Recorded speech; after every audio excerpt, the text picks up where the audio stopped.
இந்திய டெஸ்ட் அணியின் மிக மோசமான ஒரு போட்டி என்றால் அது 2020ஆம் ஆண்டு அடிலைட் மைதானத்தில் நடந்த ஆஸ்திரேலிய அணிக்கு எதிரான போட்டிதான்.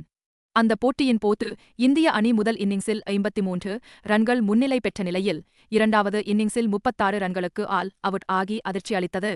அதன் பின் அதே டெஸ்ட் தொடரை இந்திய அணி வென்று வரலாறு படைத்தது. மிக மோசமான தோல்வியில் இருந்து இந்திய அணி மீண்டு வந்தது இன்றளவும் கிரிக்கெட் உலகில் மறக்க முடியாத நிகழ்வாக உள்ளது. அது எப்படி நிகழ்ந்தது என்பது குறித்து அந்த தொடரில் பங்கேற்ற ரவிச்சந்திரன் அஸ்வின் ஒரு பேட்டியில் கூறியிருக்கிறார். அப்போதைய இந்திய அணியின் பயிற்சியாளர் ரவி சாஸ்திரி அந்த மோசமான தோல்விக்கு பின் இந்திய வீரர்களுக்கு இரவு விருந்து அளித்து இருந்ததையும் அப்போது பாட்டு பாடி இந்திய வீரர்களின் மனநிலையை அவர் மாற்றியது குறித்தும் விவரித்தார். ஆஸ்திரேலிய டெஸ்ட் தொடரின் முதல் போட்டி முடிந்த பிறகு விராட் கோலிக்கு முதல் குழந்தை பிறக்க இருந்ததால் அவர் தன் மனைவி அனுஷ்கா சர்மாவுடன் இருக்க வேண்டும் என முடிவு செய்து ஆஸ்திரேலியாவில் இருந்து இந்தியாவுக்கு வந்தார். அடுத்த 3 போட்டிகளிலும் கேப்டன் விராட் கோலி இல்லாமல் இந்திய அணி ஆட வேண்டிய நிலை ஏற்பட்டது.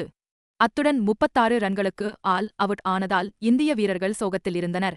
இது போன்ற ஒரு இக்கட்டான நிலையில் இந்திய வீரர்களுக்கு இரவு விருந்து அளித்தார் பயிற்சியாளர் ரவி சாஸ்திரி. மொத்த அணியின் மனநிலையும் சோகமயமாக இருந்தது. அன்றைய இரவு ரவி சாஸ்திரி விருந்துக்கு ஏற்பாடு செய்திருந்தார். அந்த விருந்தில் அவர் பாட்டு பாடினார். ரவி சாஸ்திரியைத் தொடர்ந்து வேறு சில வீரர்களும் பாட்டு பாடத் தொடங்கினர். நாங்கள் அப்போது எங்கள் மனநிலையை நேர்மறையாக வைத்துக் கொள்ள வேண்டும் என்று நினைத்தோம். அடுத்து மெல்போர்னுக்கு சென்று வெற்றி பெற வேண்டும் என்று மட்டுமே யோசித்தோம். டெஸ்ட் தொடரை வெல்வது பற்றி அப்போது நாங்கள் சிந்திக்கவில்லை. நாங்கள் சிறிய இலக்குகளை மட்டுமே அடைய வேண்டும் என்று நினைத்தோம்.